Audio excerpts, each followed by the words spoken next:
Hello, Professor Cirac. First of all, I would like to thank you for the talk that you gave today about quantum simulation and quantum algorithms in the presence of noise.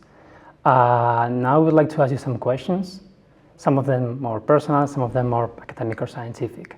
So we would like to kickstart this interview by a simple question: when did you decide that you wanted to become a scientist, and in particular a physicist? Well, a physicist, it was at the very last moment before I started studying physics. I always wanted to be an engineer, but at the last moment I thought that I wanted to do something a bit deeper, and that's what happened.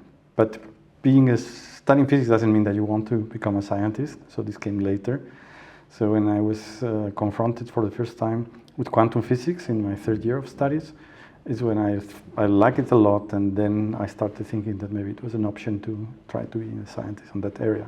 So how would you describe quantum simulation in one sentence or using fewer words as possible? So quantum simulation refers to trying to solve problems that appear in physics, but in quantum physics. Whenever we have many particles that are interacting according to the laws of quantum physics, then the problem is very hard to solve with standard computers, and quantum simulation aims at solving them using quantum computers or quantum devices. You've talked about the importance, perhaps, of doing physics even with faulty systems that are not perfect. So why is it so important to develop this set of tools to deal with these, let's say, inherently or intrinsically lossy, faulty systems, instead of just waiting for some better experimental platform that maybe doesn't need to use all these tools? Well, the interest is twofold. First of all, because in the next, let's say, 10 years, so probably we don't have quantum computers that are able to solve problems without having errors. And the second one is that it's an interesting question in itself, that you have a system that is interacting. Is it robust? So if it's not the one that you think, and you change a little bit something, will still have the same properties. And so the world of quantum simulations and in what I was talking about, then the answer is that yes, that if you solve and under certain conditions, and it's possible to see that systems are robust, and second, that even if quantum computers are not here, then it would be possible to simulate them using some other faulty devices. Talking a bit more about these faulty systems and the algorithms that we may use to deal with them, so to speak, to say it bluntly, what makes a quantum algorithm robust against errors? And also, when you think about some physical platforms to implement all of this, are there some physical platforms that maybe are better in terms of like lower level of noise or something like this? Well, what it makes the problem less prone to errors or to be faulty, it's more than the quantum algorithm itself, the problem that you want to solve. So there are some problems whose solution is robust, so you change a little bit the conditions, they don't change much. And those are the ones that are very robust, and the ones that you can aim to solve with quantum simulators that with classical computers they're still hard. Now, regarding about platforms or implementations, when you create these quantum computers, quantum simulations, there is a plethora of systems. Each of them have their pros and cons. But now at the moment there are three that are standing out. So these are based on cold atoms, Rydberg atoms are called. The ones based on superconducting qubits and the ones based on trap ions. And the state of the art of those systems is very good, relatively good at least. And there are some other ones that are being developed, and so maybe if I give this interview in 3 years from now, then the situation is completely different because it's continuously changing. So now let's take maybe a few steps back and try to see your research with kind of like a bird view. Your research is very wide, and you encompasses many different topics in physics, like many-body physics and quantum optics, but also quantum information, and even, I dare to say, applied mathematics. Mm-hmm. So how important it is to cultivate all this variety of topics, and how you actually do it?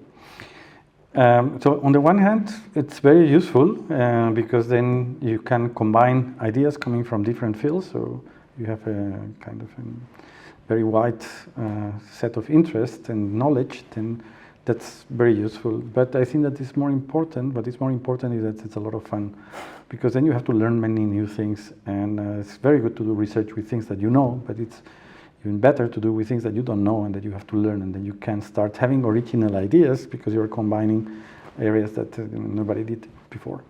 So always learning, right? That's like the answer also. Yes.